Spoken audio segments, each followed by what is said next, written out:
कभी तैमूर को लेकर तो कभी अपने बयानों की वजह से हमेशा चर्चा में रहने वाले सैफ अली खान फिर से एक बार चर्चा में आ गए हैं। दरअसल उनकी एक मूवी आ रही है आदि पुरुष, और उस आदि पुरुष मूवी में वो आपको रावण के किरदार के रूप में देखने को मिलेंगे।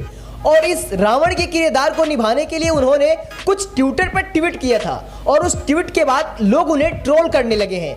ट्रोल इतना बढ़ गया है कि अब उनको माफी मांगने की नौबत आ गई है, और उन्होंने अपने उस बयान के लिए माफी मांग लिया है। आखिर उन्होंने ऐसा क्या बयान दिया जिस वजह से बीजेपी के कई सारे नेता लोग भड़क गए और ऐसा लगने लगा कि हिंदुओं की भावनाओं को उनके बयान से ठेस पहुंचा है। आखिर उनके बयान में क्या ऐसा चीज है जिससे हिंदुओं की भावनाओं को ठेस पहुंचा है? वैसे तो हमारे देश में भावनाओं को ठेस पहुंचाना ये आम बात है। अगर आप अपनी नाक में भी उंगली कर लें तो सामने वाले की भावनाओं को ठेस पहुंच सकता है। मतलब एक बात समझ में नहीं आती कि इस देश में लोगों की भावनाएं हर एक छोटी बात पर मतलब छुई मुई हो चुकी है कि छूने से लोगों की भावनाओं को ठेस पहुंच जा रहा है। आप अगर कुछ भी कहते हैं तो लोगों की भावनाओं को ठेस पहुंच जा रहा है। दरअसल हुआ यह है कि उनकी आने वाली मूवी आदि पुरुष में वो रावण का किरदार निभा रहे हैं, और उस किरदार को देखते हुए उन्होंने अपने ट्विटर पर ट्वीट किया था।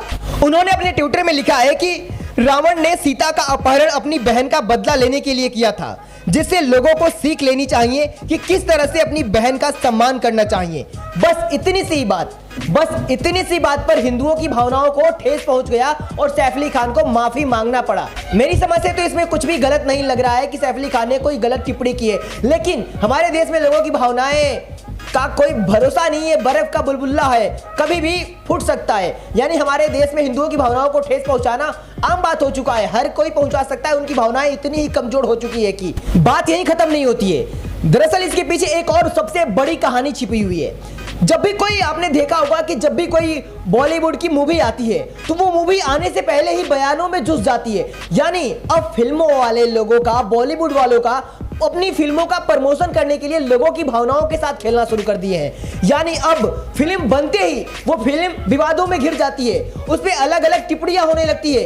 ये कंट्रोवर्सी ये लोग ही क्रिएट करते हैं, फिल्म वाले ही, ताकि अपनी फिल्म का प्रमोशन कर सके। अपनी फिल्मों का प्रमोशन करने का तरीका आज बदल चुका है। हर बार जब भी कोई मूवी आती है तो कंट्रोवर्सी खड़ी कैसे हो जाती है? ये कंट्रोवर्सी ये लोग जानबूझ के ऐसे शब्द का बयान देकर और माफी मांगकर करते हैं। राम किसी के आदर्श हो सकते हैं, रावण भी किसी के आदर्श हो सकते हैं, ये उनकी सोच है। लेकिन आपको सोचना चाहिए कि ये लोग आपकी भावनाओं के साथ खेल रहे हैं।